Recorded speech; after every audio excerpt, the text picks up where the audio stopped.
Hello dear students, our today's topic is a very famous organic reaction which is known as Beckmann rearrangement. If you look at this word rearrangement, you can find that an atom or a group migrate from one atom to another atom. That means it get rearranged from one position to another position. Let's look how it takes place. The Beckmann's rearrangement is simply the conversion of oxime into corresponding amide.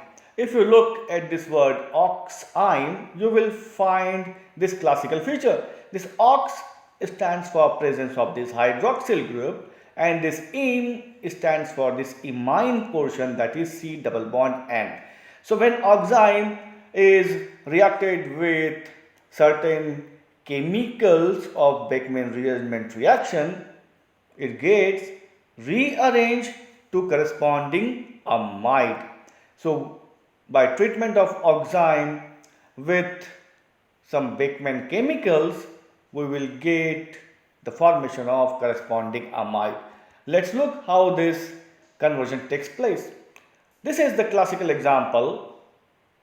The benzophenone, when reacted with hydroxylamine, it gives a nucleophilic addition reaction on this carbon followed by elimination of water molecule. You may think that these two hydrogens and this oxygen liberate out as water molecule, and thus we get a double bond between this carbon and this nitrogen to give the corresponding oxime. So this oxime, when is treated with phosphorus pentachloride or thionyl chloride in presence of water molecule, the rearrangement takes place. One of the aromatic ring rearrange and migrate from this carbon to the nitrogen by elimination of this hydroxyl group from here. So with this rearrangement we get formation of this amide, and in this case it is benzanilide. Now let's look at the next example where the starting material is acetophenone. This acetophenone is reacted with hydroxylamine to form corresponding acetophenone oxime. Again, the water molecule liberated out and this nitrogen forms a double bond with this carbon to give us acetophenone oxime. This acetophenone oxime then is reacted with phosphorus pentachloride or thionyl chloride in presence of water molecule. Again we have the rearrangement of the aromatic ring from the carbon to the nitrogen, and thus we have formation of acetanilide. Next, look at the next example where the starting material is cyclohexanone. The cyclohexanone reacted with hydroxylamine to form the corresponding cyclohexanone oxime.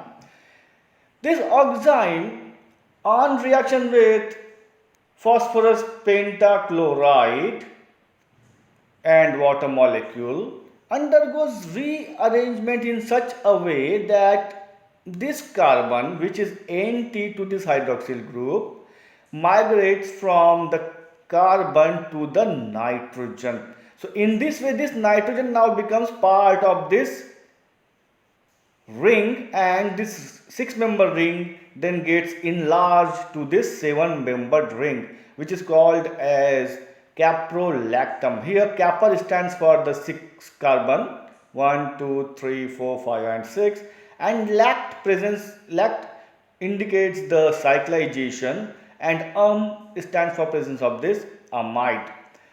The caprolactam is the starting material for synthesis of very famous nylon 6. Now some important points which has to be noted down are the Beckmann solution, which is generally an acid, is the mostly used one is the acetic acid, that is CH3COOH, acetic anhydride, or the very famous hydrochloric acid. One more important point is that whenever the rearrangement takes place, if the groups are different, It is the aryl group, that means the aromatic group, migrate faster than the alkyl group. So dear students, it is very important point. Whenever you find presence of alkyl and aryl group, in most of the cases, it is the aryl group which gets migrate from carbon to nitrogen to give us the corresponding amide. Now, one important point also has to be noted down is that the migrating group is generally the one which is anti to the hydroxyl group. As I mentioned here that this is the hydroxyl group, it is the syn position and it is the anti position. So generally the group which is anti means in opposite direction to the hydroxyl group will get migrate. Next, move on to the very important mechanism of this reaction. The starting material is the oxime which reacted with acid. The acid gives the proton. Proton being electron deficient moves on to the oxygen of the hydroxyl group, because oxygen carries the lone pair of electron and is good source of electrons. So proton migrates on the hydroxyl group. With this, when oxygen shares its pair of electron, it will acquire the positive charge. As it acquires the positive charge, it pulls the electron of this bond, that is between nitrogen and oxygen.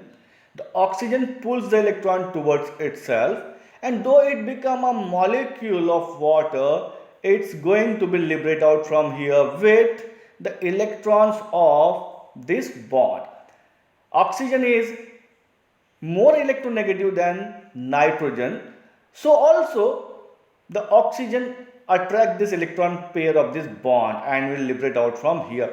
When water molecule released out from here, the nitrogen will become electron deficient, and to fulfill its deficiency, one of the attached group on carbon, that means alkyl group or the any other aryl group, migrate to fulfill the deficiency of electron on nitrogen, and thus we get the rearrangement of the alkyl or aryl group from carbon to the nitrogen.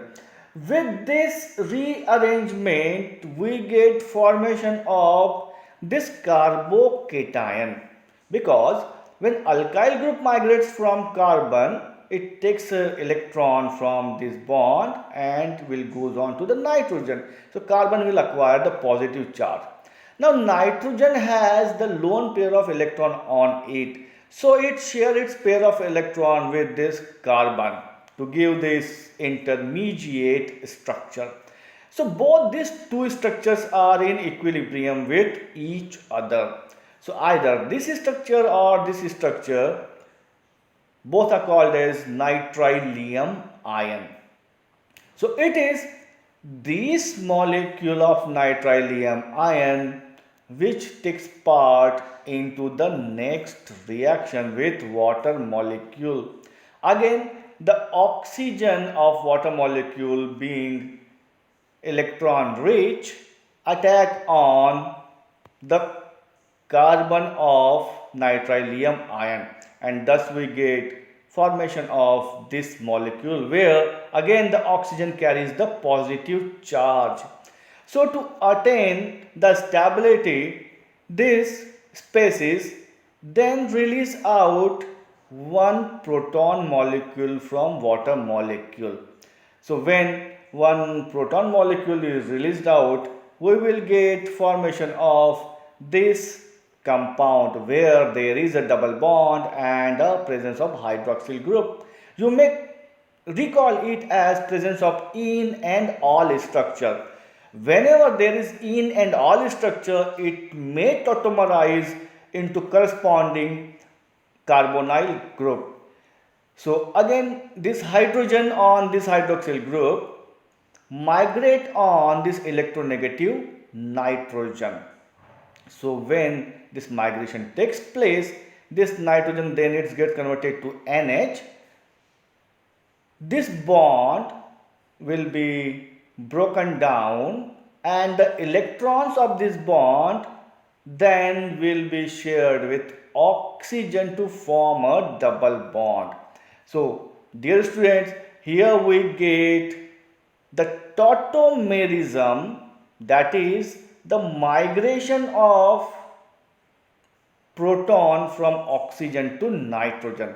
So when this tautomerism takes place, we get formation of this carbonyl group, and with this we get formation of corresponding amide.